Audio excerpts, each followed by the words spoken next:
And Dr. Haas, we're going to move all that up. Okay. And then we'll have the comments toward the bottom of that. Okay. Okay. Sounds good. Very good. And I can't think of anything else. And your reason for doing that, sir? We've got some new people here that Dr. Bush wants to introduce and everything, and it would make it easier for them. They don't need to sit around for the whole meeting. Yeah, sometimes they're if they don't want to. If they want to, that's perfectly fine too. That's fine. Dr. Bush, because no one else is going to comment, I have to say your lighting is very dramatic. I know. I liked it. It looks like I'm in. It's because if I actually turned the lights on in the hotel room, you would see all of the fast food bags sitting behind me. So. And strewn clothing, I would guess. No, Just it sounds to me like he didn't want you to see it. Mr. Streetman, the stream has started and sounds good. Ready when you are. Okay. That being said, Margaret, let's do a roll call, please. Okay. Miss Stevenson?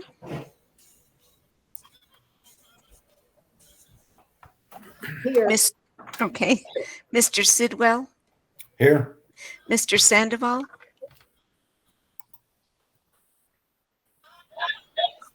Mr. Sandoval?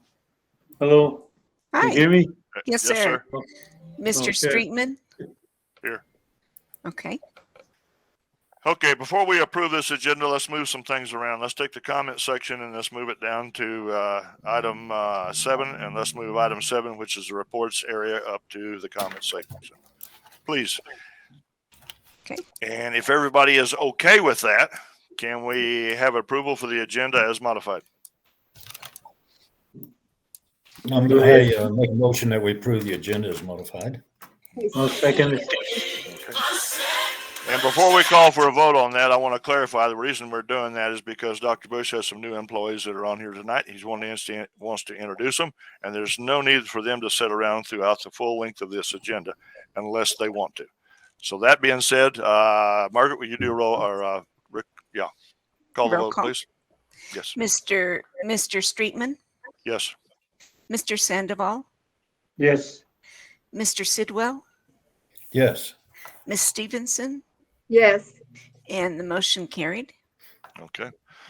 First off the reports, Dr. Bush, you got your president's report to the board. Item Exhibit 5.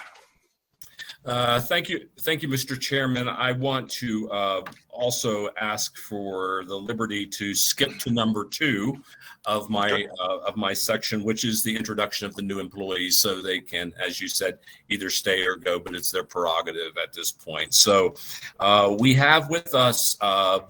Then I hope we have with us the near complement of the new faculty, and we'll get to them in just a moment. But I want to begin by a quick introduction, and I'm going to ask each of them if they would to give you their academic background and their preparation, what they've done, where they've worked in the past, give you a little bit of a short bio of who they are, so that you know the folks who have joined Mesa Lands and the quality team that I'm very proud of at this moment. So I want to start with our executive director for Hispanic outreach and student support.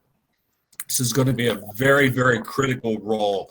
And with that, I'd like to introduce Dr. Maria Haas. Most of you know Dr. Haas, but I will let her take over from this point and let her introduce herself.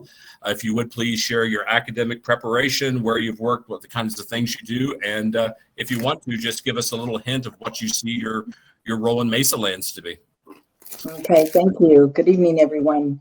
Well, a lot of the people here already know who I am. As I've lived in Tucumcari forever. I started my education career here in Tucumcari way back in the day. Anyway, several years ago, I decided to, well, let me back up. So I have a bachelor's degree in family consumer science, a master's degree in secondary ed, and a doctoral degree in bilingual education. So from A&M, I have taught at the university level and worked in administration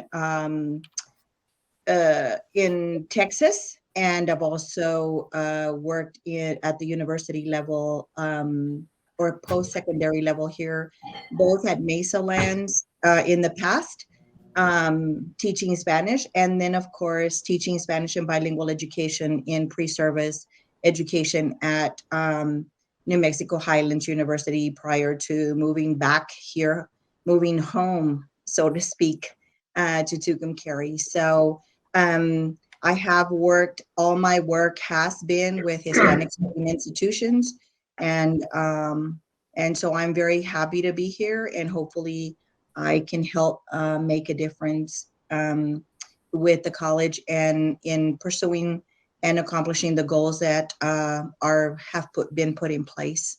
So thank you for having me and for giving me the opportunity to be here and working with you all in this capacity. So thank you. Thank you, Dr. Haas.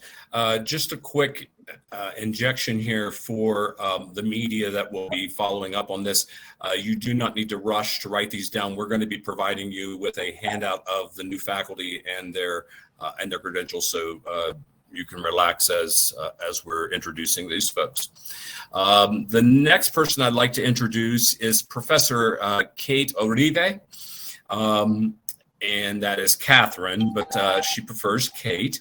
So if Professor Uribe would introduce herself, she is Professor of Psychology.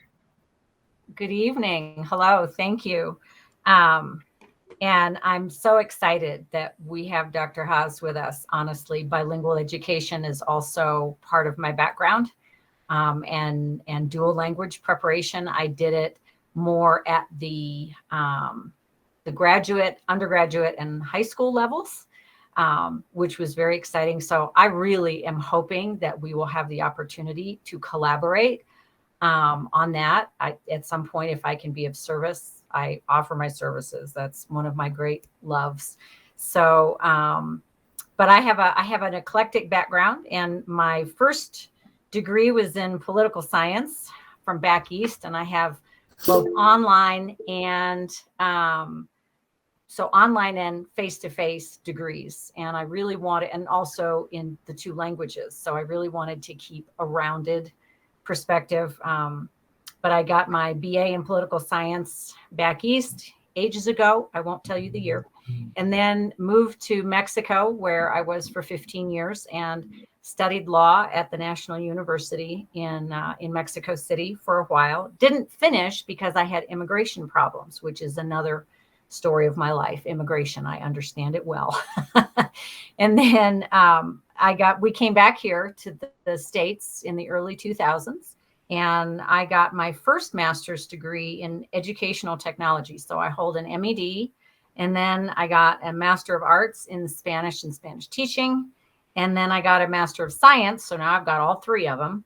Master of Science in psychology. And then I'm beyond ABD at this point. I am halfway through finishing my dissertation in psychology.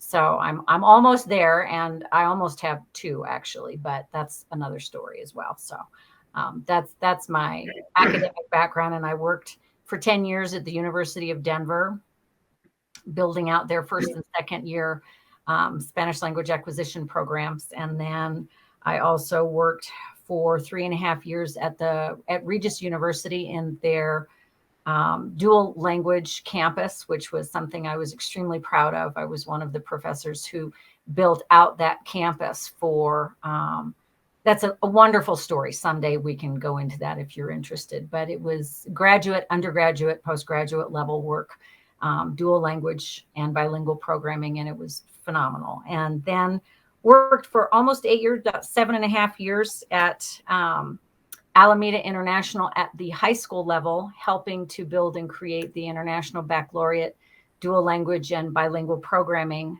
that we had set up there. And so I'll leave it at that, but those are my main highlights. And now I'm very excited to be a part of a group that is, my impression is there's a lot of growth, development, and renovation. And I love the nature of Mesa Land's history that is cross-disciplinary and cross-sector. And I'm very excited. And as Dr. Bush says, I have to kind of sit on my enthusiasm just a little bit so I can finish some things out and pack my yak. But besides that, thank you so much. And I'm really looking forward to working with this community. Thank you. Thank you, Professor Uribe.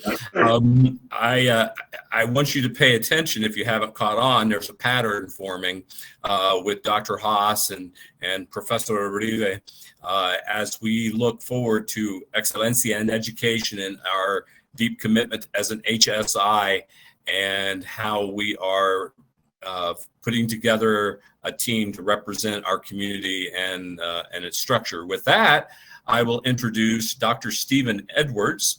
Dr. Edwards comes to us as Professor of History. Dr. Edwards, and you can tell us a little bit about yourself.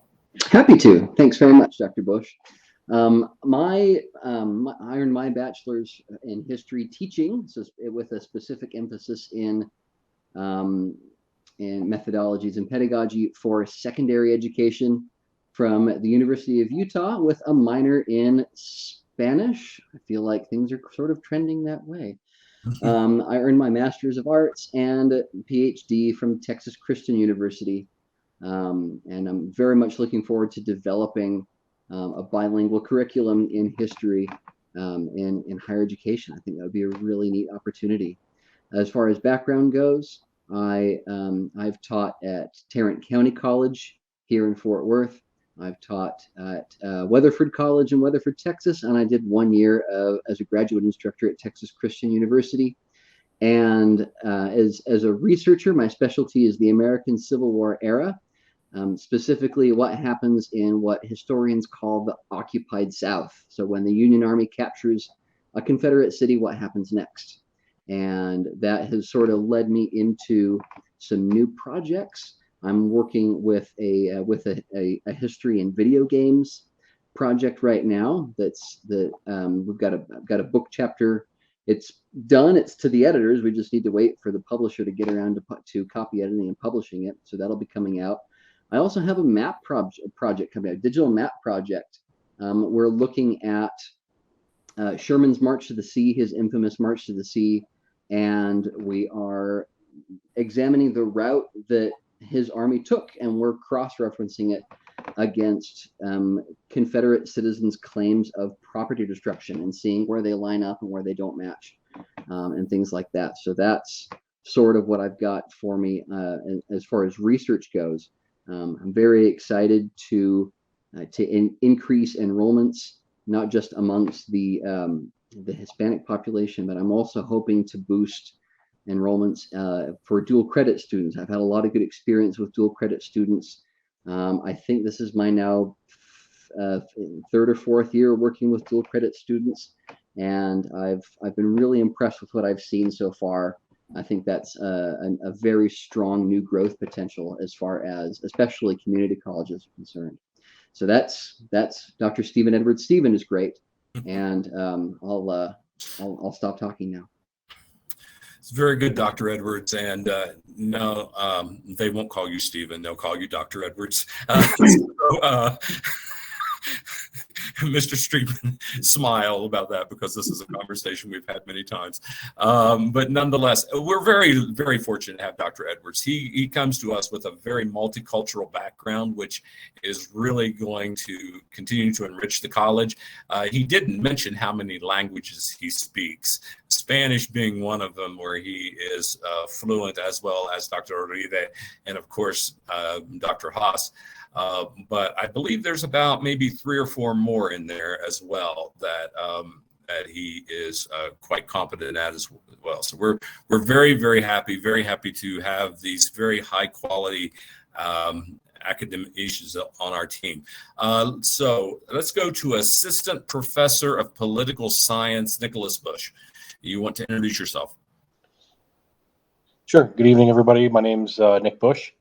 I'm the new political science professor, and a little bit about myself. I'm a community college graduate myself, and a huge supporter of community college education. I have while I was in college, I served internships in the state legislature in West Virginia. I'm originally from West Virginia, as well as the state Supreme Court. Overall, I've actually served internships at local, state, and national level. I was an advisor on a presidential campaign in New Hampshire in 2008. I got my bachelor's degree in political science from a small liberal arts college in Ohio called Marietta College. I got my master's degree in political science from Ohio University, with mostly the concentration in international relations. I was privileged to serve under the late Dr. Patricia Weitzman, who is really renowned in the field of international relations. And from there, I went to teach adjunct at a community college in Ohio, ironically called Washington State Community College, but it's not in Washington State, which everybody gets thrown off. I say I taught there, and they're like, "Oh, you like Seattle?" And I've never been to Washington State. I mean, I would love to go there. Never been there.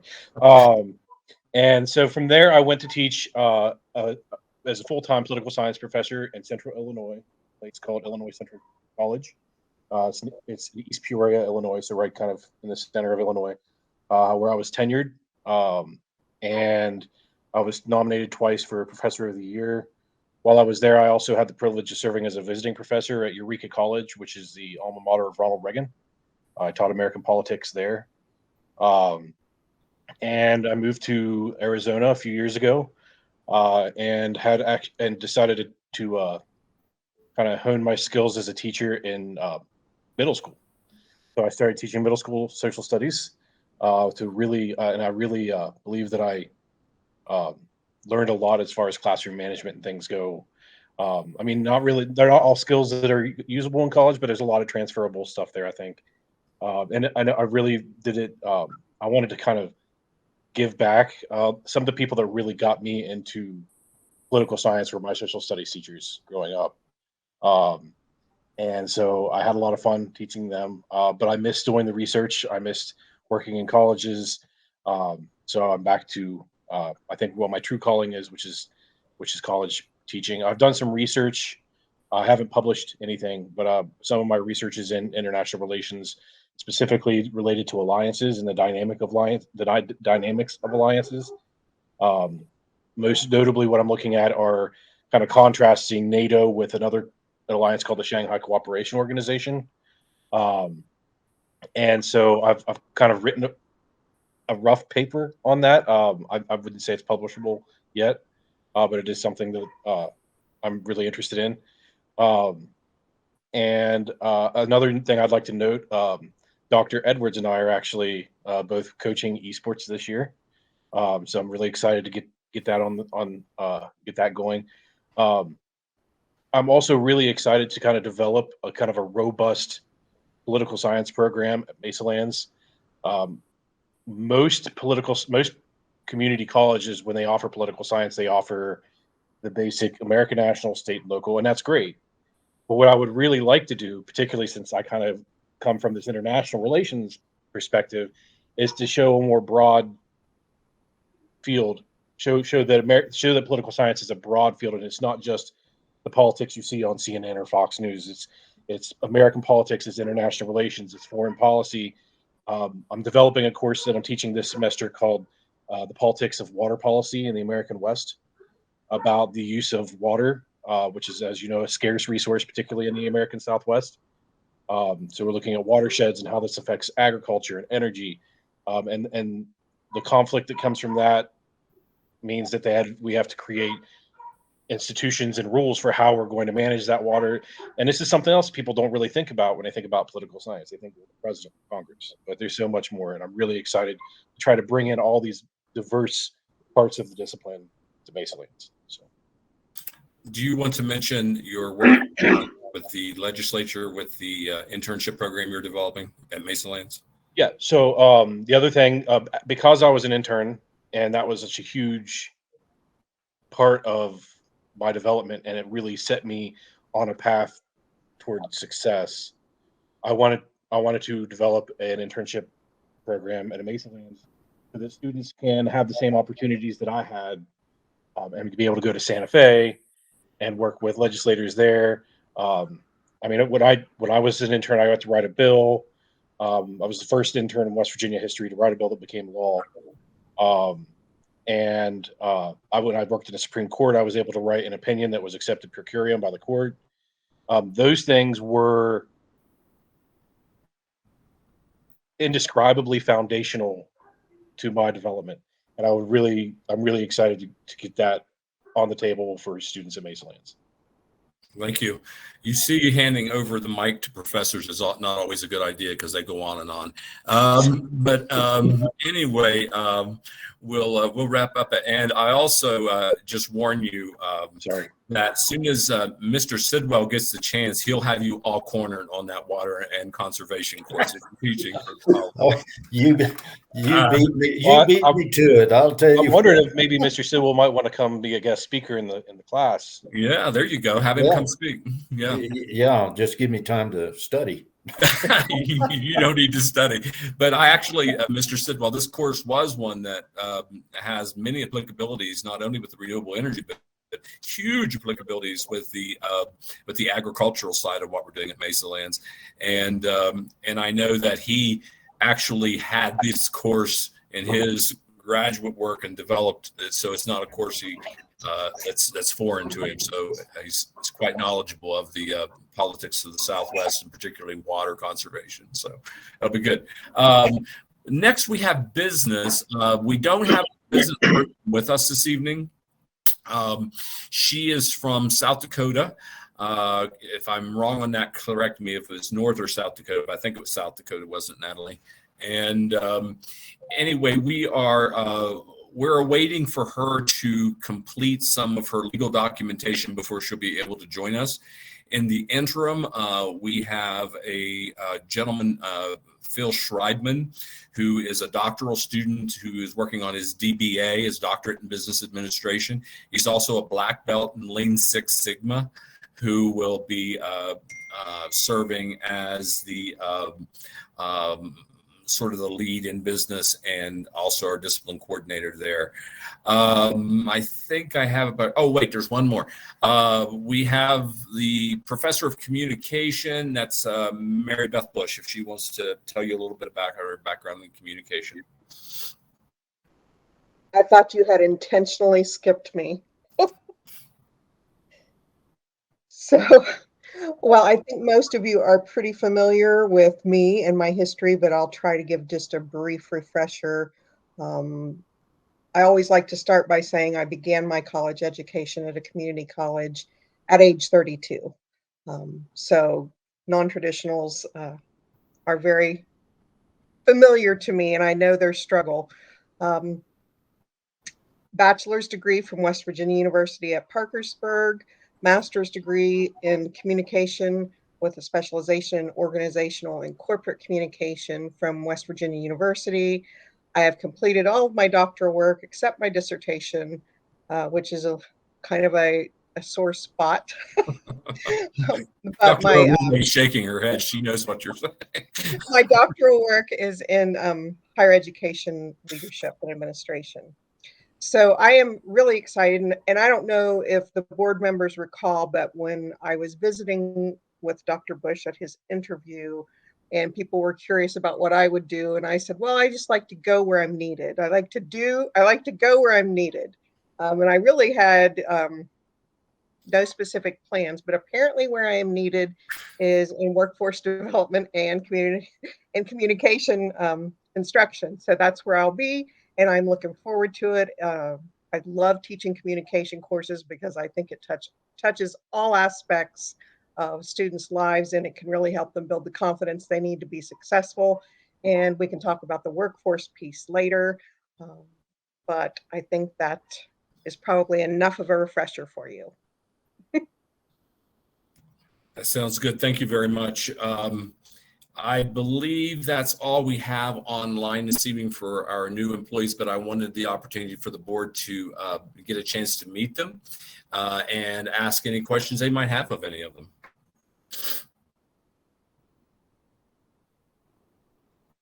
Okay, folks, you got any questions for these new people? I don't have any questions, but sure welcome all of you. the employee for Mary Beth. I didn't catch the name. If you could repeat it, please. I'm sorry, you broke up, Mrs. Stevenson. I'm not sure I could understand you. I didn't catch the name of the person that was before Mrs. Bush. Oh, okay. The interim, his name is Phil Schreibman. And once we get his contract and things to him, I'll bring him to the board next month to meet you folks. Mm-hmm. Thank you. Yes, not a problem. Okay. Hearing no other questions, Mr. Chair, with your permission, I'll allow these folks to leave if they want or stay if they want, but we'll move on with my the rest of my agenda. It's their call. Okay, good. Thank y'all. I'm going to simply direct you to your board packets. I have prepared you what you'll be relieved to see is a brief presidential report. That's because we were closed all but three of the weeks between our last board meeting, so there wasn't a lot to report during that time.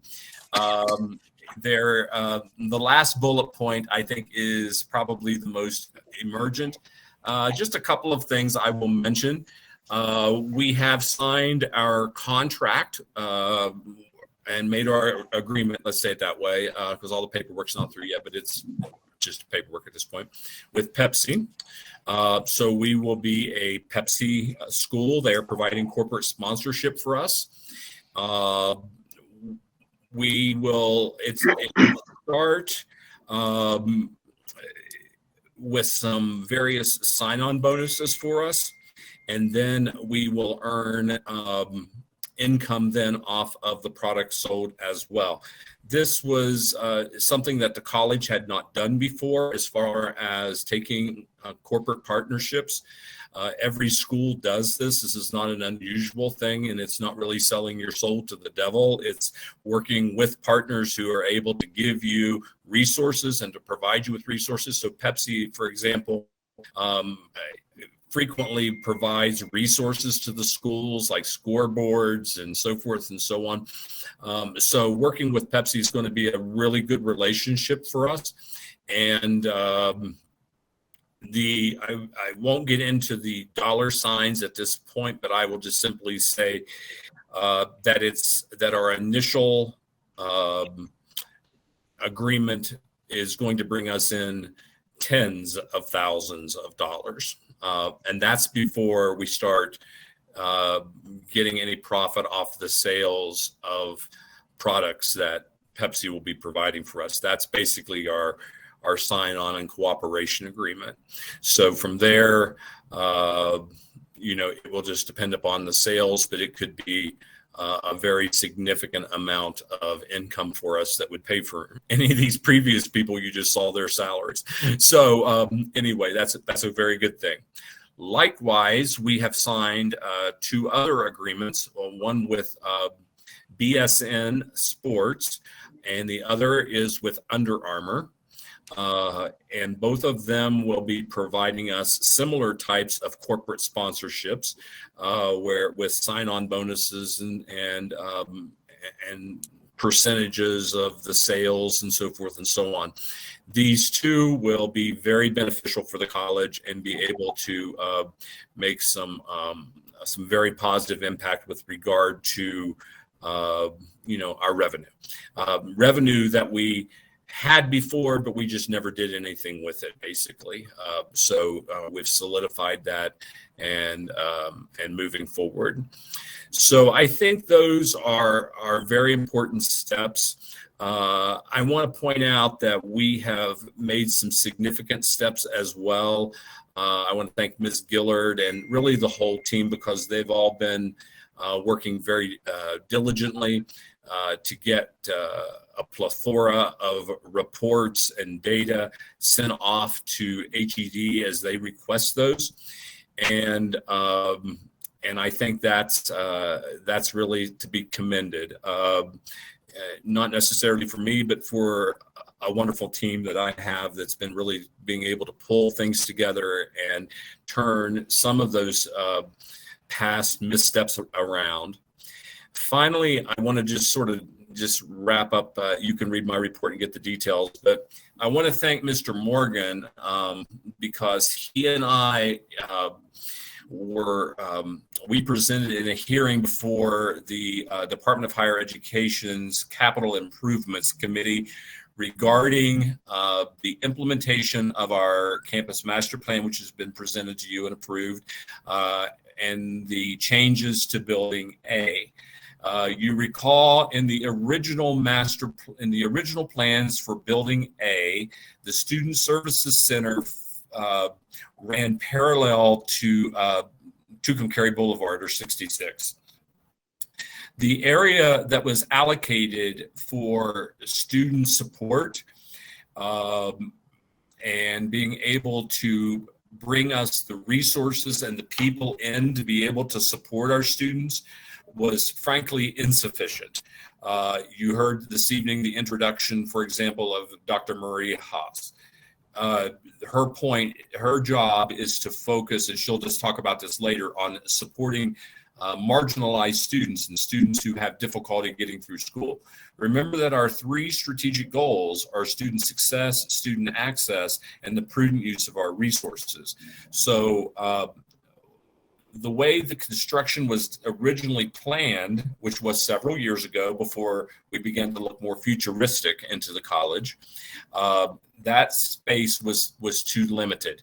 So they've turned it around, and now that student services side faces 10th Street, or what I like to call Campus Drive, which is what I hope that we'll be able to convince the city that section of street will be known as it runs right up the center of our campus.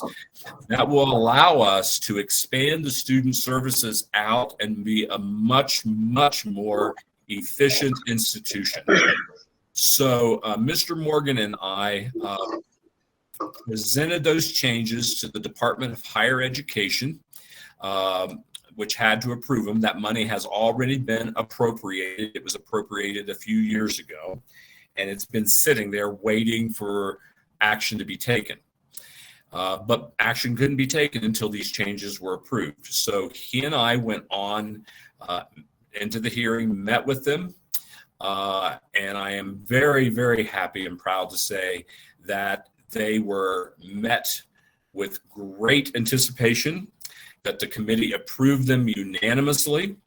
And if I could just brag a second, Gerald Honey, which is the director of capital projects for the Department of Higher Education, spoke up, and I'll paraphrase as closely as I can. He said, when the chair asked if there were any questions or a motion to accept, Mr. Honey spoke up and says, yes, I would like to say 2 things. And I thought, oh no. And and he said, first of all, he says, I just have to tell, I want it on the record before this committee and all the presidents that are here at this hearing today, that Mesa Lands has been the model for implementing and developing a futuristic master plan that Wada College should be looking at. He said, and I'll get as close as I can to his words, the rest of the colleges around the state need to be looking at what Mesa Lands is doing today. He said they have done a terrific job in getting this prepared, getting it together, and developing a building that's now designed for student success. And so I took a big sigh, and then I was waiting for the but his second part that he said was, and the second thing I'd like to say is, I would like to second this motion. And he's actually sort of the guy sort of in charge there. And so the motion went to the floor, was voted on, voted unanimously, and Mr. Morgan's now in the process of getting the contractors lined up to begin. We're shovel ready and begin that project. And I would say that within a month, we should be seeing some activity going on around Building A, as we have to sort of shuffle some people while there's construction going on and that type of thing. But we've been able to do that. And just as one sort of fun little tidbit, there was a question that was raised about moving the bookstore, because the bookstore was originally in A, and then it was moved to G, and now we're moving it back to A. Well, there was some question at the state level as to whether or not the money should have been allotted for bookstores, because bookstores is one of those buzzwords that they're not too eager to try to step into. And that's mostly because most colleges actually use third-party bookstores. And so why would the state give money to private companies that come in and run bookstores? So I told them, I said, well, we don't have a bookstore. And they said, you don't have a bookstore? And I said, no. I said, we have the Mesa Land Stampede Mercantile. And at the Mercantile, we happen to sell some books.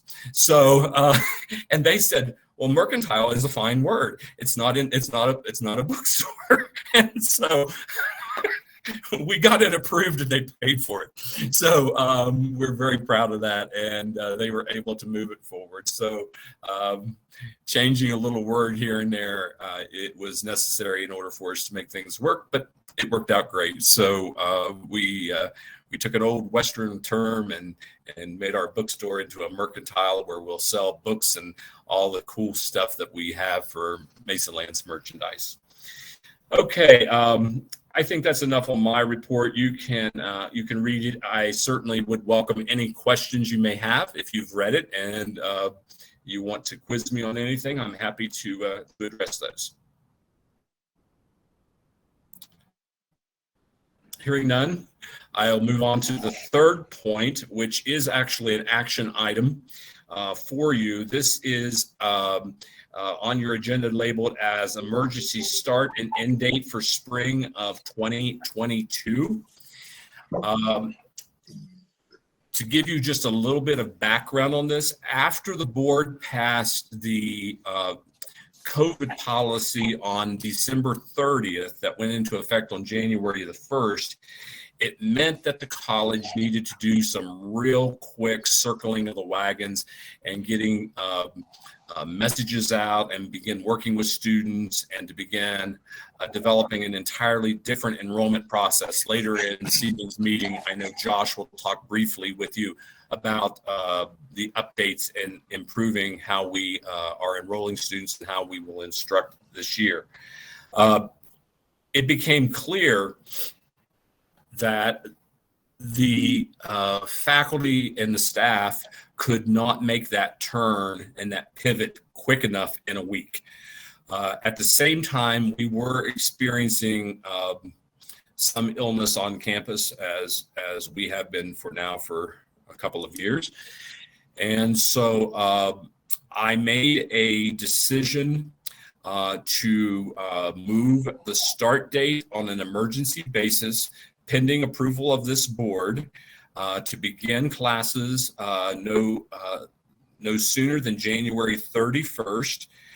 And we would keep intact our spring break, and it would only extend the semester by 1 week. The faculty and the staff presidents worked with us on the development of this plan, and they restructured the schedule a little bit so that we accommodate all the requirements necessary for our accreditation. And so we are in good shape to do that. You'll notice, if you catch my words carefully, that we will not begin before January 31st. It means that if we end up in something unpredictable, a mass closing of schools, which we're beginning to see around the country, that date could be adjusted again. But I do not have any intention, plans, or hope that we extend beyond the 31st of January for our start date. So what I would like to ask the board, Mr. Chairman, is for you to please ratify my decision to start classes on January 31st. This would close the semester on May 13th, when we would have graduation. And there's also some pluses to that because it allows us to do some other things in a week there that we didn't have before. So anyway, I'll turn it to you, Mr. Chairman. Okay, I have to ask a question because initially you told me, and I think I shared this with the rest of the board, that there would be no spring break. That is correct. And so the original plan was there was no spring break. And then the faculty worked together and extended their classes by, I believe it was 15 minutes. And by being able to extend their classes by 15 minutes, they were able to regain their spring break. So they were all willing to teach an extra 15 minutes a day in order to be able to get their spring break in March. Okay, that being said, does anybody else have any questions for Dr. Bush on this? Okay, if we have no questions, do we have a motion to adjust the, okay, Jimmy? And do we have a second? I'll second. Thank you, sir. Tom? And roll call. Mr. Streetman, Yes.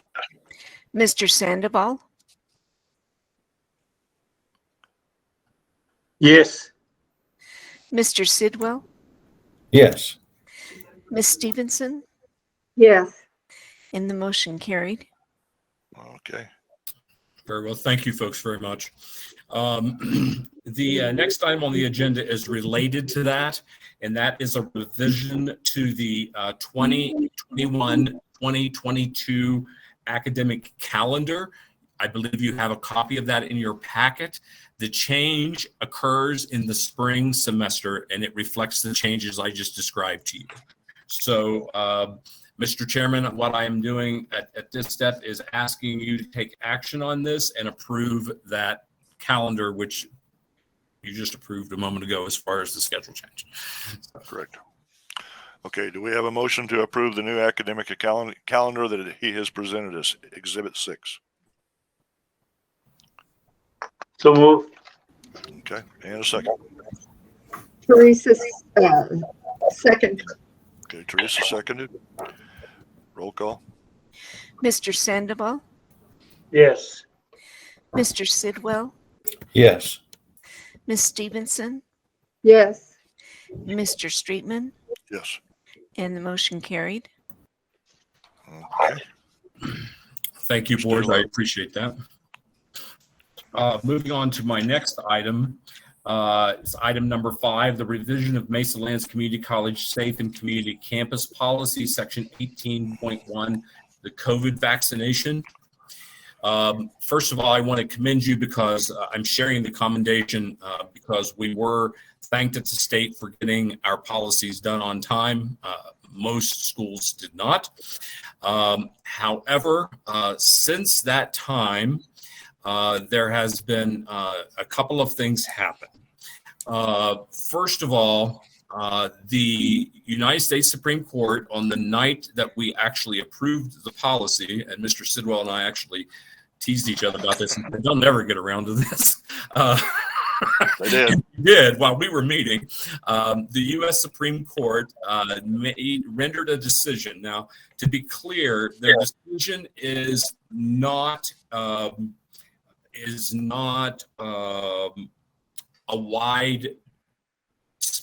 widespread decision. Okay,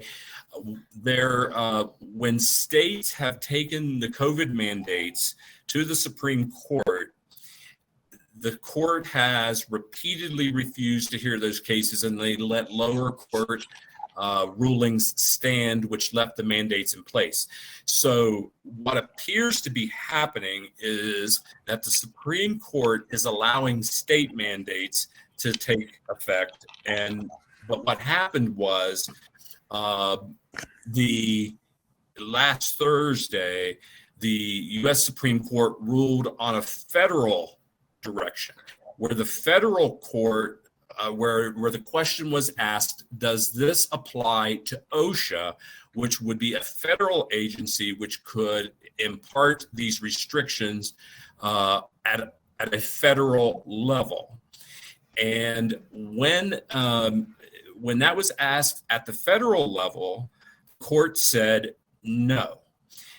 They said that in order to continue to do it at the federal level, it would require Congress to take some action, and that it was beyond the scope and had not been in the history of OSHA to enforce that. So the court ruled that mandates that had been placed for the auspices of OSHA, which means organizations of more than 100 employees, which included us, could not stand. So I took a presidential action at that time, pending board's approval, to remove the mandate and to stop the progress of that policy until this board met. And I would make some suggestions to you.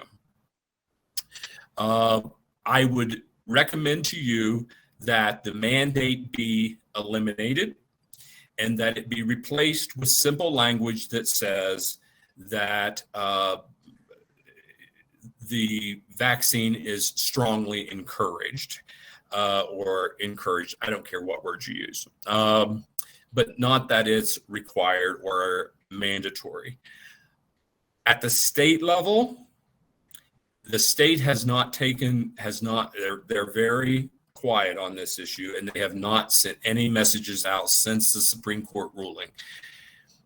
Now, the reason I mention that is because in my introduction to this, remember I told you that state orders, the Supreme Court has allowed to stand. Federal orders, they have not. I don't believe that Mesa Lands is in a position to get into this fray between whether this is a state's issue or a federal issue. And as a result, I would recommend that we take a step back, and instead of using a mandate, we simply encourage it. We eliminate the portions of the policy which call for mandates, which call for people to get exemptions, which calls for people to have to be tested after they've traveled, those types of things. Anything that was mandatory in the policy would be revised and simply encouraged. There's been a lot of question about exemptions, religious exemptions, medical exemptions. There is no need for an exemption because you don't have to be vaccinated. So nobody has to ask for an exemption, because if you don't want to participate in it, you don't have to. And that's the recommendation I bring to the board tonight with regard to this policy and the changes. And quite frankly, and one other thing, because things don't change fast enough, over the weekend, one more change came into place, and that is they have discovered that the Omicron variant is far more deterred by the use of N95 masks. Okay, so we have ordered over 300 N95 masks for the college, and as far as anything mandatory goes, it would be the use of an N95 mask versus our really nice cloth masks that we were using before. And so we're just now using N95. So that would be part of the policy, that we would simply define the type of mask that we would be continue to be required to wear. So, any questions?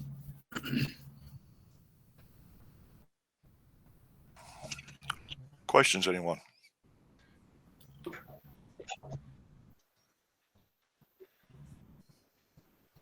Okay, I've got one thing I think I would like to add here, because this thing is so fluid, and because this thing, we don't know where it's going to go next. It can be changing tomorrow. I think we need to back up just a little bit, and in this revision, give Dr. Bush and his administrators the tools they need to change this policy as needed, and not necessarily wait for a meeting to do it, because this is something that's going to get real fluid, and it's going to have to be adapted to as we move along. An example is right now, because we're no longer going mandate, we're back in having to back up out of it. I think his group, Dr. Bush and his administrator, need to have that authority. And sir, I'm not, I'm saying to back out of it because of the Supreme Court ruling regarding the federal case. In February, I may be coming to you with a totally different story because the state cases have been upheld, including the New Mexico case. The New Mexico case went to the Supreme Court, and the Supreme Court did not hear it. So they let the mandate stand that Governor Grisham and her administration put into place. So it could change again, and it's very, very fluid. One of the things I want to ask about in this policy, there's nothing in there about natural immunity. Should we be looking at something like natural immunity or include that in the policy also? And again, that's something that's pretty fluid too, because, there for a while they said, well, that's an immunity that'll last several months. And now they're saying, well, if you have a vaccine along with your natural immunity, that's better. So I'm just wondering, do we need to put something in there regarding natural immunity?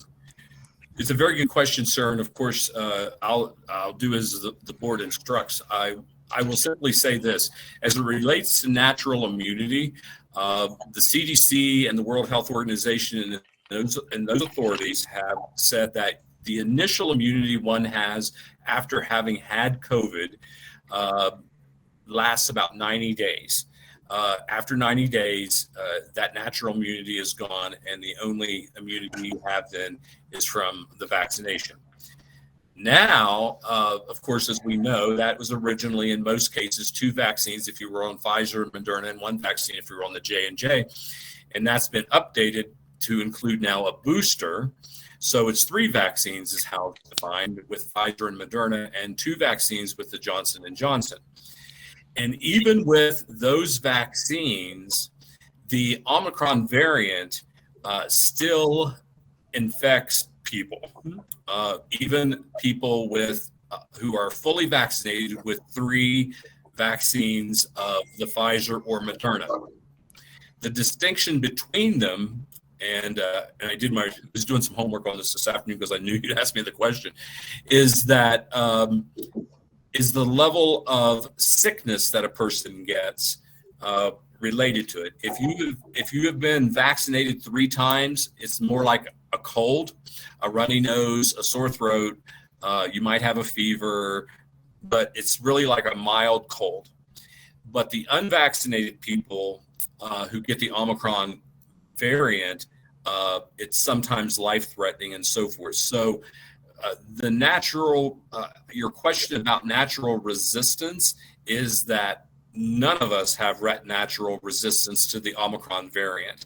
How we respond to the Omicron variant depends upon our vaccination status and so forth and so on prior to that. When we first started talking about before we even had the Delta variant and the others, what was being reported and what's still being reported is that the natural immunity that one has following COVID is 90 days of natural immunity, and it begins to wane off as time goes on. So I hear what you're saying, Mr. Sidwell. I'm not sure how we would word that in the policy, but I'm certainly open to whatever suggestions you have. Yeah, I just brought it up just to see if that's something we wanted in there too. But it may change in the future. So it's like you say, it's very fluid, and it's bring it up, and it may be changed by Friday. So I don't know. So.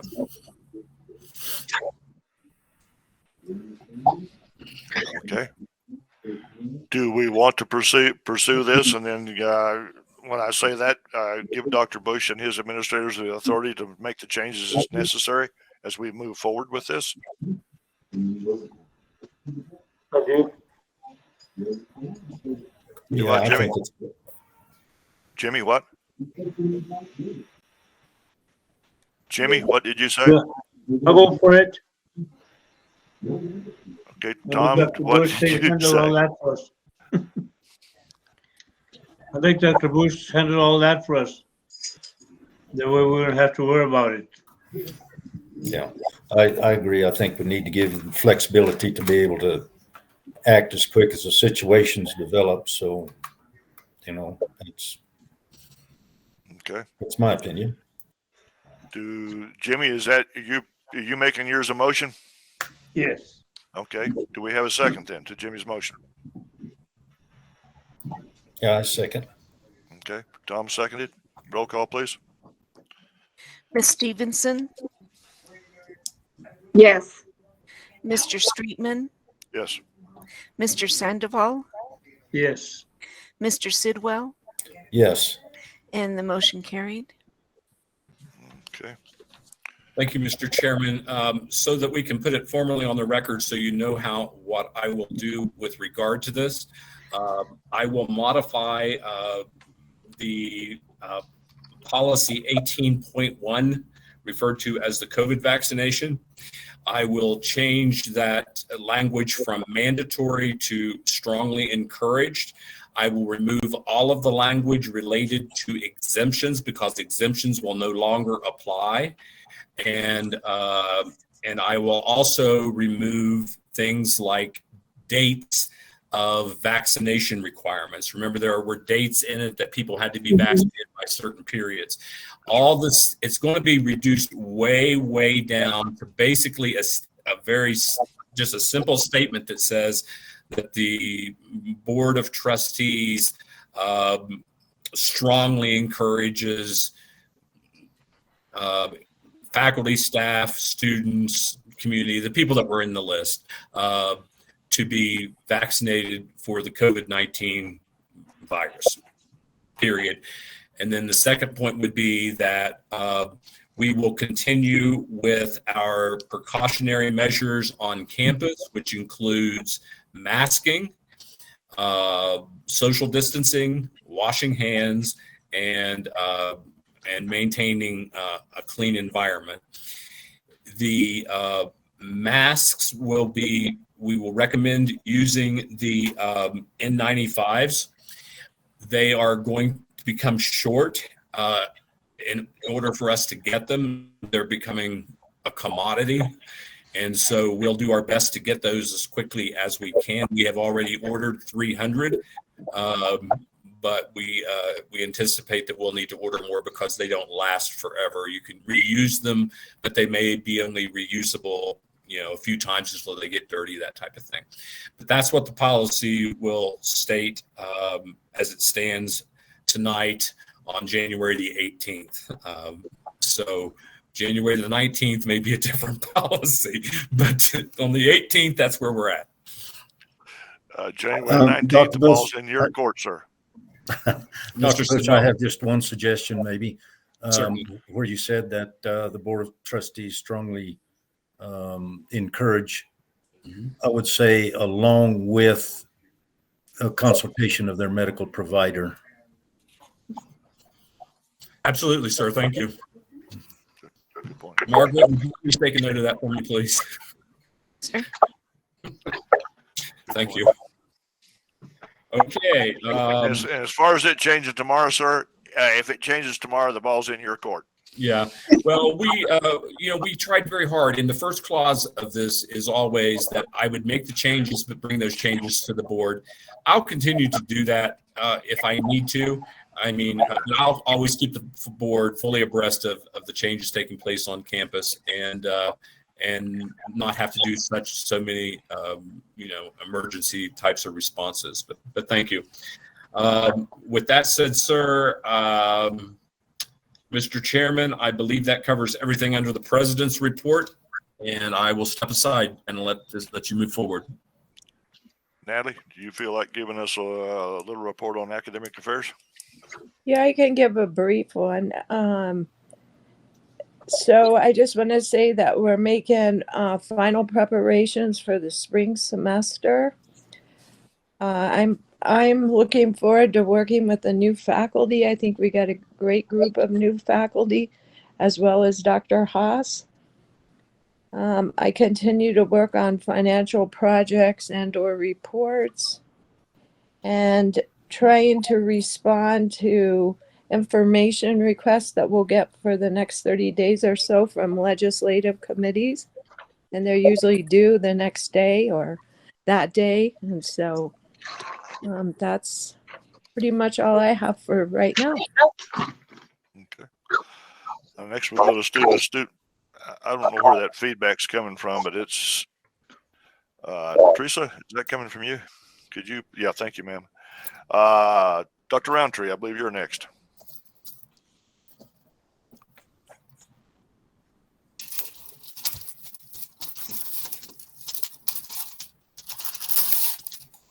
I don't, can you hear me? Yes, ma'am. Okay, but you just can't see me. I don't know how to get my picture back, but. I can see you. Oh, okay. I can't Yeah. see me. I can't see me. But anyway, as Dr. Bush mentioned, during the month of December, we didn't have a lot of activities, but we did a great deal of planning. So what we had to do was reevaluate our approach to offering a Martin Luther King Day program. We had invited a Tucumcari resident, Jonas Moya. He is one of the highest presidential appointed employees in the state of New Mexico. And he is a graduate of Tucumcari High School. In a recent conversation, he mentioned that to me. So rather than have a large gathering on our campus, exposing everyone to COVID, we decided to do a video. And Mr. Moya is a part of that video. So Dr. Bush, Dr. House, Andy Swap, and myself, along with Mr. Moya, created a video honoring the life and legacy of Dr. Martin Luther King. That video has received such tremendous feedback. It is on our homepage. It's been emailed out to the Mesalands campus, and it continues to send out just a positive message that Mesaland embraces diversity and inclusion. This morning, I received a really pleasant surprise when I turned into campus. Joel Kaiser and Nate, I forgot his last name. He's a faculty member at Mesalands. They painted the most beautiful mural of Dr. King on our, what we call our outdoor advertising building. It was this old building we whitewashed, and every month we change the motif to represent some of the activities that we're doing.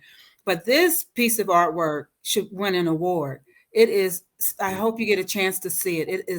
It is absolutely breathtaking. And they also worked with a retired adjunct faculty, they said, in designing the color scheme. But it's very colorful, it's very attention-getting, and it's one of the most beautiful pieces of art I've seen. So that is what we did for Martin Luther King celebration. We still got our video out, and we're still sending a message to the community right there on Route 66 that Mesaland does celebrate diversity and embraces inclusion. That's my report. Okay. Is that the old station out there in Yes, front? yes. Okay. But it looks nice because it's clean and fresh looking. And I have seen people pull over and take pictures of every one of our murals. Their artwork is just absolutely beautiful. And the good part about it, the students in the art classes participate in the production of the artwork. And it gives them an opportunity to work with professional artists like our faculty member. And it also gives them a chance to say to their family that live here in Tucumcari, this is a project that I've worked on. So it really is very beneficial for our students. Good. Thank you, ma'am. You're welcome. Okay, next, Dr. Haas. You're muted. Yes, There thank you. There we go. Well, I haven't been on board for very long, but I've done quite a bit with Dr. Roundtree, and of course worked with her with that presentation that we did for Dr. Martin Luther King Day, and I was very happy to create a 1-minute segment in both English and Spanish to really let the public know that we are very much an HSI, and so we are working and in diversity, inclusion, and are doing collaborative work with other members of the faculty and staff. I also did some translation work in Spanish as per Josh McVeigh's request for Pathways to Success. And hopefully, I mean, I don't know, hopefully that'll be used on our website. And Dr. Roundtree and I are also planning on getting together and looking at the Mesa Lands student application form to be more inclusive so that we can be provided with data that, you know, the demographics really need to be more defined, and so that we can do hopefully some better curriculum, and not necessarily curriculum, but recruitment and retention efforts using that data after we disaggregate it. And then of course, I did participate in a webinar for Excelencia in Education on the 13th in the afternoon, which was the day of the registration, what's working for our students and looking at that. I also have been doing some research for HSI funding opportunities for possible programs for students. And then of course, looking at opportunities for study abroad through educational, EF educational tours in hopefully 2023. My goodness, I don't know. I love to travel, and I've studied and gone overseas. So hopefully that. My biggest thing that I have also been working on is what I have developed, a pilot jet program, so to speak, pilot for faculty and staff, and the board is welcome to attend if you wish. And that is what I am calling La Mesa de Español. So it will be bring your own lunch. I've developed the announcement. I haven't sent it yet to Dr. Bush because there's a couple of things I want to go over with him. And then I've developed a study guide for the first meeting, which hopefully will be held on the 27th of January. I want to hit that ground running with that. And hopefully we'll have it in what used to be called PD's Cafe. The day I understand is open. So hopefully we can meet there, and it'll be from 12 to 1. It'll be a conversational type Spanish table. So if you want to learn conversational Spanish, if you want to expand on what you already know, you please feel free to attend on that day. Bring your own lunch. And I'm hoping that it will become a weekly event, and hopefully at work around different times around the lunch hour, so that we can give some of our staff that maybe cannot attend from 12 to 1, but can attend at a different time, 11 to 12, 11:30 to 12:30. I'm going to try to create a survey, a real quick poll on different times, maybe through SurveyMonkey, and see if maybe we can get a little bit more information on what would be more amenable for our faculty and staff so that they can participate. I think as far as, because of COVID and my experience working at the university level with Highlands this last 2 years, well, I worked with them 3 years, but most of it was through COVID. And I think that social and mental wellness is very important, not just for students, but for faculty and staff. So I think this is an opportunity for us to come together as a collaborative group, and that we do work together. You know, we make up the team at Mesa Lands, and I would really like to see that. And this is just my way of getting together and working with individuals without having to actually do a class. So that's basically what I've worked on so far in the 2 weeks I've been here, plus setting up an office, plus getting the office painted, plus getting new mini blinds, plus doing all of that. Yes. And cleaning my office, disinfecting and all of that. Yes. And a whole bunch of other stuff. So, all right. Thanks. Thank you. Okay. Mr. Josh McVeigh, I believe you're next, sir. Yes, sir. Thank you. Good evening, everyone. I wanted to hit a couple high points or just cover a couple things that we've been working on this semester we have begun. One, if I could draw your attention to exhibit number 8, which is our persistence report. A couple of things that I'd like to draw your attention to begin with is the increase in our student success. Now, this is a report, the increase is year over year. So this time last year, we're seeing a 62.5% improvement in our student success for those students that had been failing. Of course, we get involved to help students and intervene with them so that they don't fail. And so we work hard to, of course, encourage them to pass. So we've seen big success there.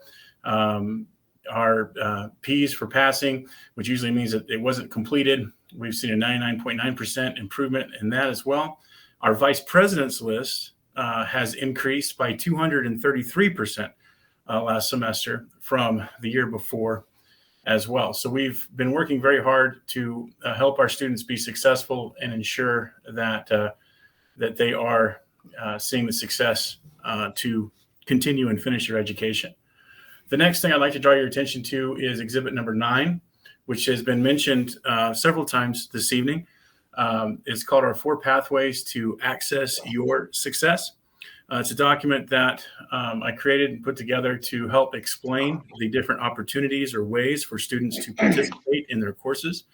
As we've been going through these difficult times and transitions and things change so quickly, we wanted to provide our students with opportunities so that they could be successful regardless of the changes.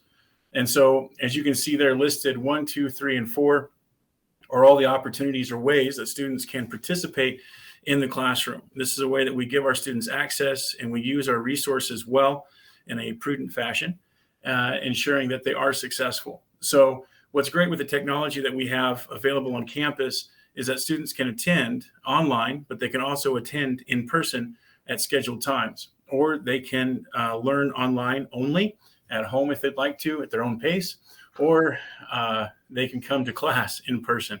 So there's a lot of different options here, and we wanted to find a way that we could communicate this well to our students so that they could see it quickly. I'm working on developing a more visually based handout as well. Hoping to consolidate this down so that there's some pathways that they can visually follow. And as Dr. Haas did mention, I had asked if she would use her expertise in the translation.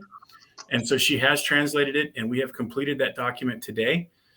Those documents will be available on our website. They'll also be printed front and back to be handed out to our students as they come to register and to enroll. And so we did see, and overall, we did see an increase last semester in our enrollment. So those are all very, very encouraging and very exciting for us. Also, we'll mention that convocation happened last week, and we've been working very closely with our enrollment to help students, again, be able to register and have access to all the courses, and working with our enrollment team very closely, finding ways to be more efficient, as efficient as possible. So those are some highlights that I'd like to share with you this evening. Of course, many other things going on, but we're very proud of those. So thank you.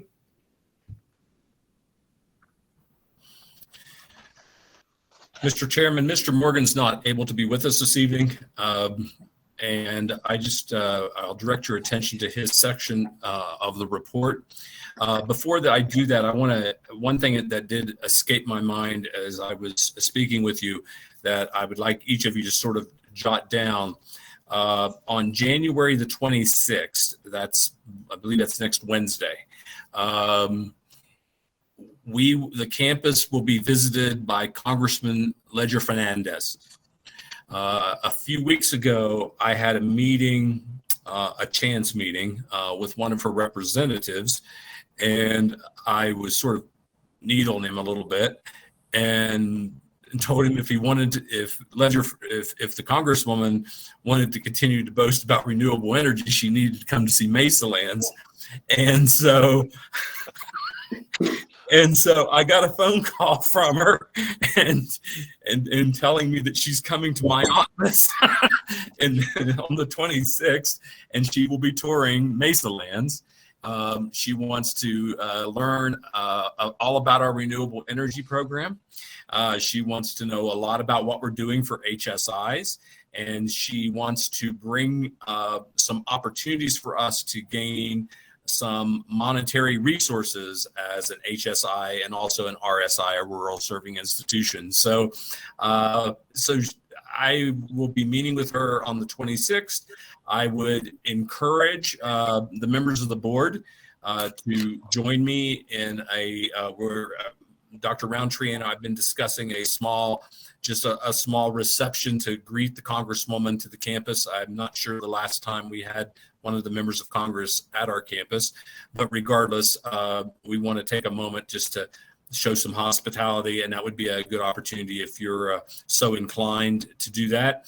I know that may require you to ask Margaret to put out a notice that you'll be in the same space but not conducting business. But if that's a possibility, I would encourage you to do that. I'll get Margaret will get you the time on her visit. In fact, I'll call Margaret out on that because they were going back and forth on the time, and I'm not sure what finally settled. Margaret, do you remember the time of the Congresswoman's visit? 9? Yes, sir. It's 9:45 till noon. 9:45 till noon. So she's going to spend some significant time with us, and this is great news for the college and for us to get some additional resources. Now, I apologize for not including that earlier. Moving on to Mr. Morgan's report. You have before you the financials. I just simply would encourage you to take a moment to sort of peruse through those. And if you have any questions, if Natalie is still on the phone with us, between the two of us, we may be able to answer your questions. So anyway,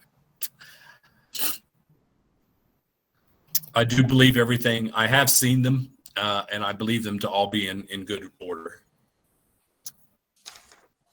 Any questions from anybody? If there are no questions, do we have a motion to approve the financial report as presented? Yeah, I'll make the motion to approve the financial report. Okay. Second. Okay. I'll make the motion. Jimmy made the second. Do we have a roll call, please? Mr. Sidwell, Yes. Miss Stevenson, Yes. Mr. Streetman, Yes. Mr. Sandoval, Yes. motion carried. Okay. Now, let's move back to the comments from the public on this agenda. Margaret? We have one more issue, Mr. Chairman. Okay, what, excuse me. Oh, yes, I'm sorry. It's not a problem. Speaking on behalf again of Mr. Morgan, each month you'll get a report on what's turning out to be one of the busiest areas of the college is our Center for Workforce Development. So if Mary Beth would just sort of give you a highlight of that, and then each month she'll update you on what's happening regarding those various areas. I'm sorry for overlooking that. You're fine. Not a problem. Thank you and good evening. Workforce, as far as centralizing the efforts of workforce, is a new thing for us here. And what we cover in workforce is all things non-credit, stemming from customized training for regional businesses to training programs that have certification attached, but not necessarily college credit, community education. So all of those things, non-credit to credit transfer, prior learning assessment, and all those pieces that work together in the college that aren't necessarily straightforward academic courses. And we have already made a number of plans for those, including, as far as community engagement goes, a blue and gold college, which we can call the senior college privately, but we're not calling that. But there is a very vibrant, I don't even like to call them seniors because I am one, but there's a very vibrant group of, let's say, people who may be retired that still want to pursue a variety of academic and other interests that we can guide them through, whether it's new technologies or painting or arts. So that's one thing that we're discussing, is establishing and formalizing that plan, as well as a kids college to take place in the summer months, where we can enrich kids' education and their summertime by allowing them to explore things, whether it be a foreign language, again, an arts program. We had one once at a former institution where I was, where it was called CSI, where they explored forensic science. So a variety of endless opportunities in that regard. And I specifically want to update you on one that is very quickly coming to fruition in reality, brought forward by Dr. Insenius. And Dr. Insenius has done virtually all of the legwork on this plan. We just have a few minor details left. It was brought to our attention that there was, once again, an extreme need for CDL certifications. He has located the trainer who has the equipment. He's worked with Eastern Plains to move forward on WIA funding for people pursuing that training, which is guaranteed payment for services. We love WIA funded programs. And so that is moving forward very quickly. And I've spoken to Mr. Morgan about just nailing down details, a classroom and a place to do the skills test for that. So thank you, Dr. Insenius, for that. And I also just briefly want to point out that we have a lot of non-credit education taking place right now at Mesa Lands. And I don't want to impede on that, but what I do want to do is gather it under my umbrella so that we can track that data, and I can also help them market their programs more effectively. So very excited about all the opportunities in workforce. And I think you probably all realize that there are a number of grant opportunities focused on workforce development, and having that effort centralized at Mesa Lands is going to give us a better path toward achieving those grants. So thank you.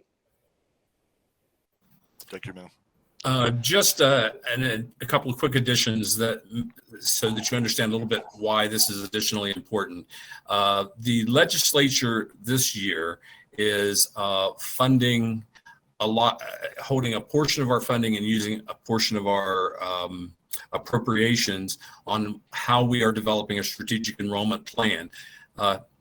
Well, we were a little bit ahead of them on that. That's why we have a vice president of strategic enrollment management, Josh, who's been getting a lot of education on developing that plan. And when that is released, and that we release our plan, then we're going to get that money will be released to the college.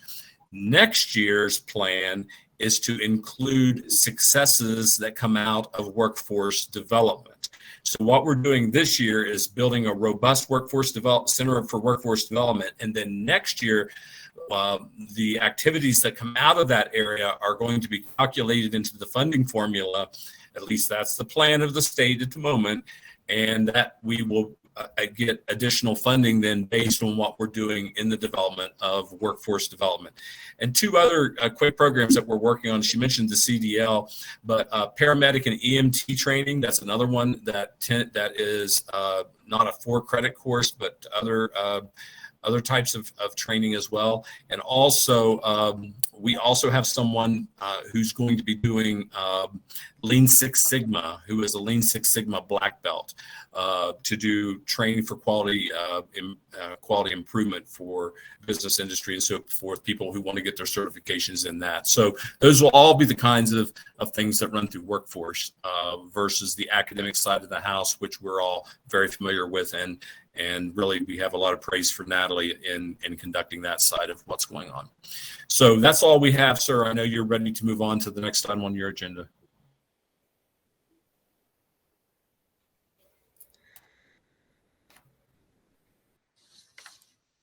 I think you're muted.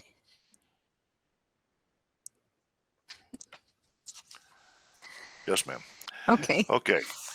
Comments by the public on items on this agenda. Margaret, you said you had one. Could you read it, please? Or Yes, sir. several, whatever. It's a little bit lengthy. Okay. And this is from Mr. Andy Swap. He states, I have very little understanding of what pressures the board are under to provide policies and answers to students, parents, and the community to protect them and protect their freedoms. In that light, I just want to say that we still have essential workers training at our school and that we train essential workers. Our role continues with Field Corps and GE who are not mandating vaccines and are still sending their new hires and safety certifications to our campus. We have a number of students who will not get the vaccine and will ultimately go another route. Our class numbers are critically low at this time, and we cannot help but think that our jobs are at stake. We in the WIN facilities are fully vaccinated and boosted and are willing to keep working to provide the industry with its needs. We have one wind farm being built now that is over 4,000 megawatts and another company proposing a 4,000 megawatt wind farm in the northeast corner of the state. I sit on a public committee advising the transmissions line, and I am in talks with wind farm developing teams. They need us to stay in business and producing graduates, or they will not meet their goals and deadlines. We literally keep the power on and need to keep driving forward. Our reputation in the industry is very good at present, and it would be very good to keep it there. I know this is a very hard time. I have close friends and families who have been impacted by sickness and economics. I hope we can limit the ill effects of both. Thank you, Andy Swap. Okay. I believe with what Dr. Bush has proposed and what we have acted on tonight, we have pretty well addressed that. We're doing everything we can, humanly possible, to make this as easy on everybody as possible. That being said, let's move forward. We have our consent agenda action item. We have the regular board meeting for December the 21st. We have the special board meeting for December the 30th and the special board meeting for January the 4th. Has everybody read these? And if so, are there any additions and corrections? Okay, if there are no additions and corrections, do we have a motion to approve the consent agenda, which will include all three items?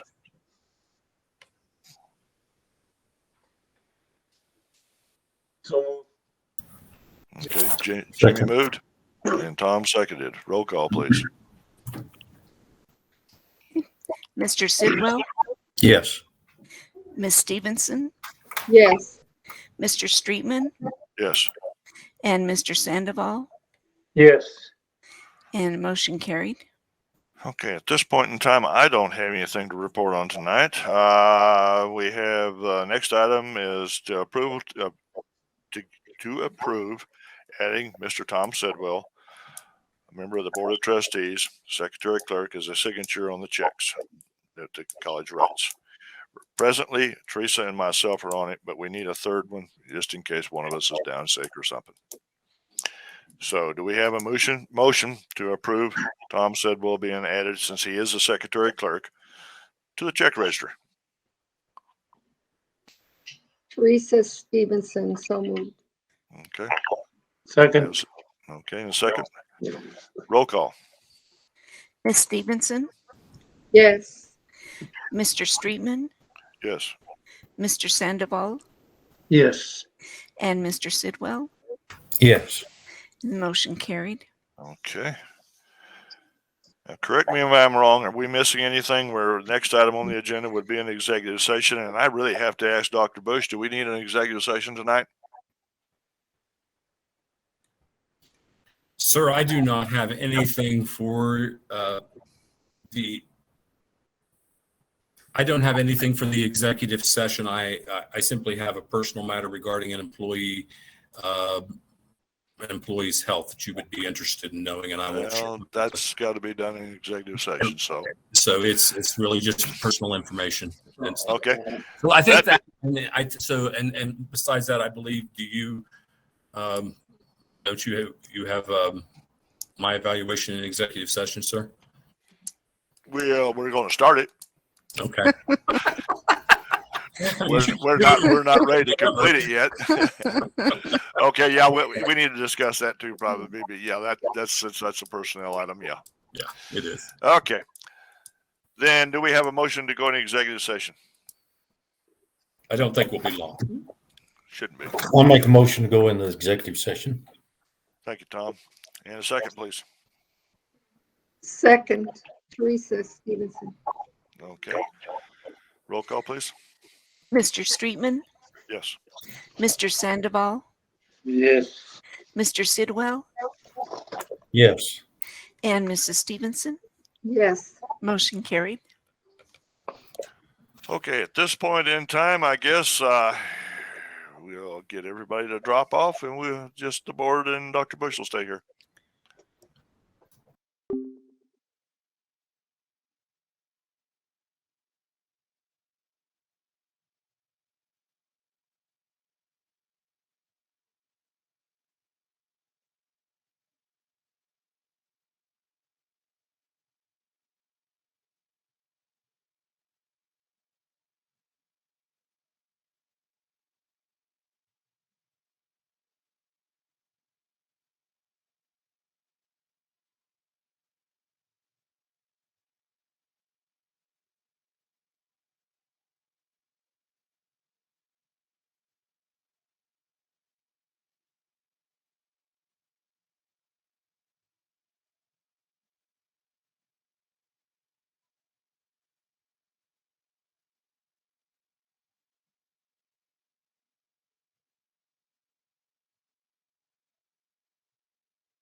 Okay, you're gonna be I see it.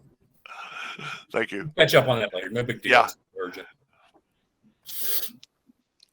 I think we pretty well all got the idea because yeah.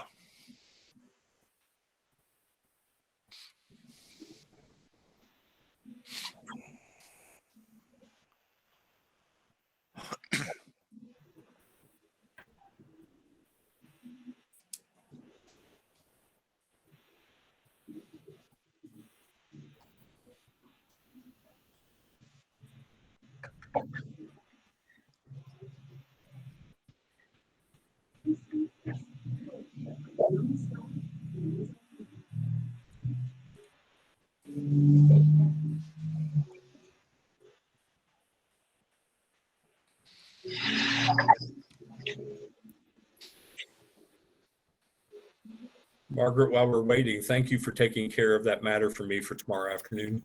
Yes, sir. You're welcome.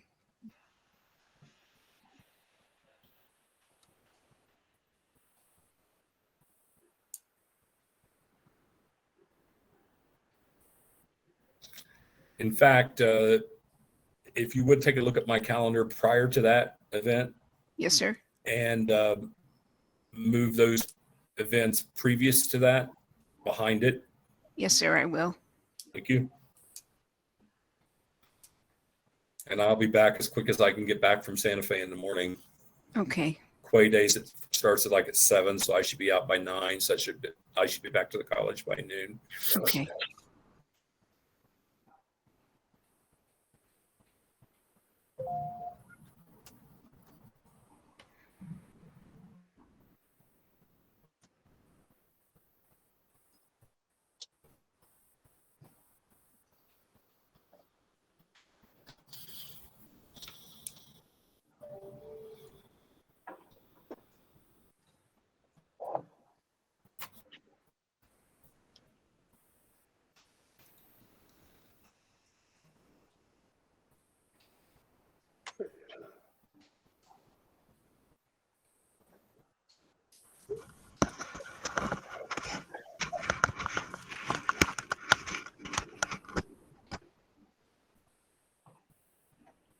Mr. Streetman, I believe that's everyone. Okay. We're streaming again, Larry? Yes, sir. Okay. That being said, then, do we have a motion to reconvene from executive session? Move. Okay, and a second? Teresa. Thank you, Teresa. Roll call, please. Mr. Sandoval, Yes. Mr. Sidwell, Yes. Miss Stevenson, Yes.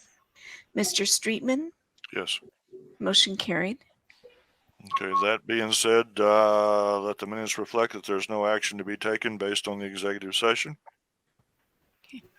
Next will be new business. We have some correspondence here. We have HED minutes from be Exhibit 11. This will be on January the 12th in Santa Fe, correct? Is this all right, Dr. Bush? That is correct, Mr. Chairman. What you have included there is the board's copy of the minutes of the appropriations with the capital improvements project. And you'll note on the bottom, we were the second school to report that day. And so it shows where we were approved. That's just for the board's records. What's your recommendation we do with Exhibit 12, which is a letter from the state to Dr. Grossbeck? Okay, that letter, sir. We discussed this letter probably a couple of months ago. And I believe even in the version you're looking at, it says on the top of it that this is a voluntary document to complete. That's not exactly true. No. So all of the presidents met this week and will be meeting again, I think next week with the Secretary of State. They call it voluntary because if you voluntarily submit it to the Secretary of State, but if you don't voluntarily submit it to the Secretary of State, it automatically goes to the Division of Compliance and Ethics, at which you are fined. And the fines are in the thousands of dollars.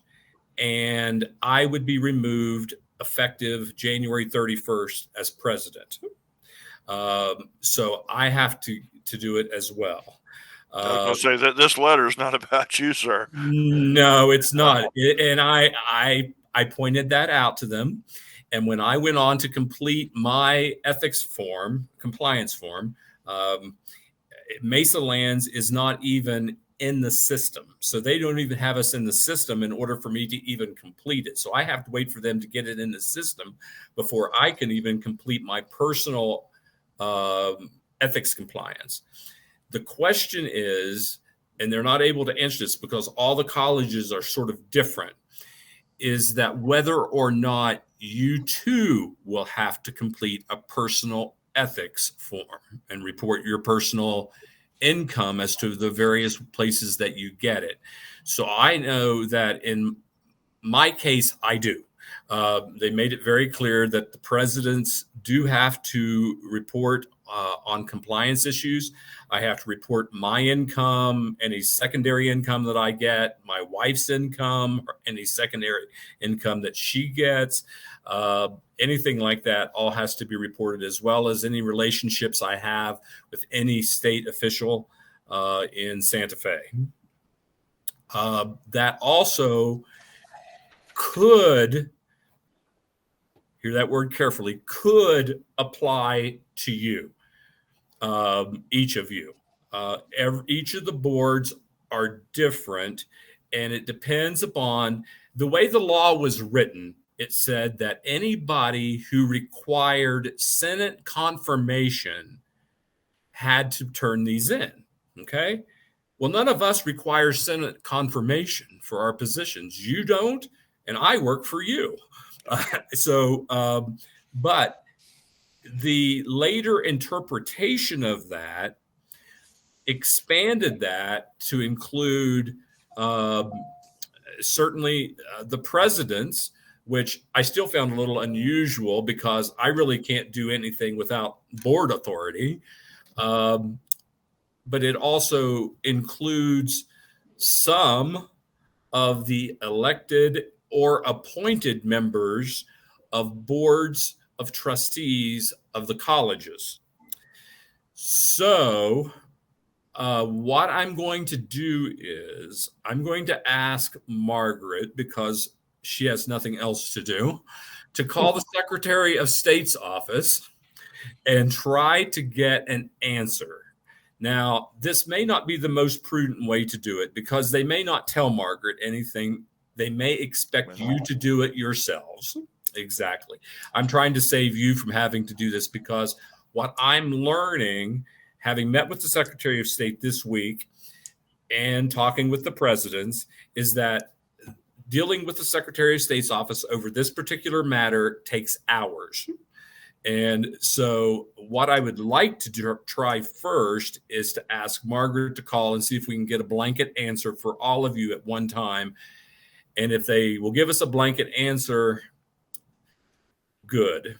If they don't, then we may have, before your next meeting, I will need you to be aware of this so that you personally will have to call the Secretary of State's office, and you'll have to go online and fill out this compliance document that shows that you do not have conflicts of interest and that you are operating ethically. Or otherwise, after January 31st, all of our names will be turned over to the Ethics Commission, at which time they will fine us. And I think it starts at like $3,000 a day or something like that. $50 a day. But don't quote me on that one unless it's in your letter. I don't remember off the top of my head. And $50 a day and 5,000 max. Yep. So Or it's minute, a big one. And there are currently colleges who are receiving those fines. So they're already showing a lack of good faith in completing the document. So this is something that's come back. I will get mine done and get mine submitted, because the additional penalty is the removal of the president from the institution. So they would go above the board's level and remove me from office. So we don't want that to happen. So anyway, so I will get it done before the 31st. And as soon as they can get Mesa Lands on there, so I can do the drop down menu and complete it. But you need to be aware of that. And it needed to come up at this meeting because I can't wait to tell you this at the February meeting if we find out that you need to have it in by the 31st. So that's what it is. The fact that my predecessor's name is on the letter did not detract from their interest in us being compliant. So anyway. Is that different? Is that different from what we had to fill out during the election? That I would assume yes, ma'am, because this is a document it's an electronic form that you fill out through the Secretary of State's office, and then they notify the Office of Ethics and Compliance and so forth, and they go from there. I think what you filled out at the time that you registered to be a candidate was you had to provide certain disclosures, ethical disclosures and so forth that related to whether or not you'd be eligible to be a candidate.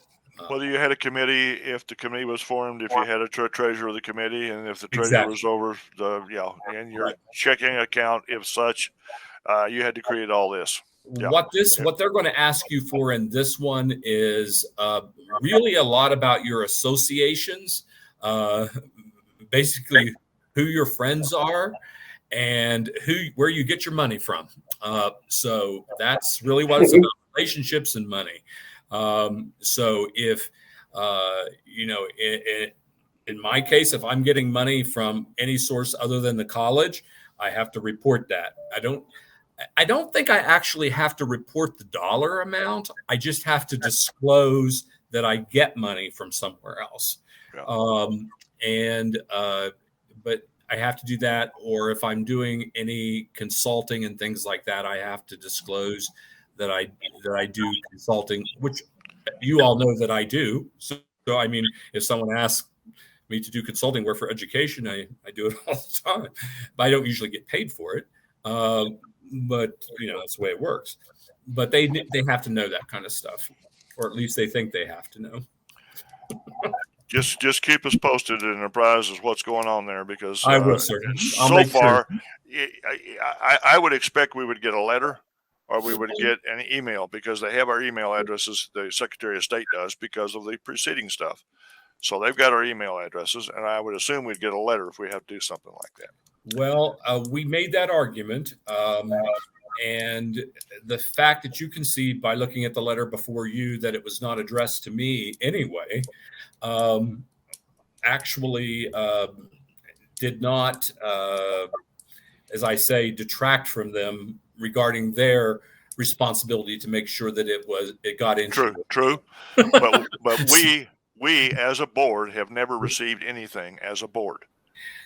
Yes. And we got, if you're going to make me fill out a form, you're going to have to send me a letter of some type. Yeah, and they brought that up. I think that this might be sort of the first year that they've really tried to enforce this new law. They haven't yet. and so they're trying to enforce it. They are also, I want to be very clear on the record that the Secretary of State's office is doing a very good job in trying to work to make sure nobody gets in trouble. They're not out to get us. They're not out to, the only reason they are out to get you is if you are purposefully and willfully refusing to comply with ethics requirements. So, and none of us who are presidents are trying to do that. So the Secretary of State's told us, do it, get it done, but understand we're not out to get you. We're here to try to help you, and they've made a number of concessions in order to do so. But I just want to make sure that the board is aware, because it could come down that you may have to do that before the 31st, and I'll let you know if you do. Very good then. Thank you. Okay, I don't know of anything else. Spring semester break begins, the spring semester begins on January the 31st. The spring break will be March the 21st to the 25th. The Board of Trustees calendar, the 12-month calendar, is in there, Exhibit 13, and our calendar reports is Exhibit 14. Our next board meeting will be February the 15th. Same way it's the last few have been. Any more comments from anybody? Dr. Bush? No, sir. Thank you. Tom? No, sir. Teresa?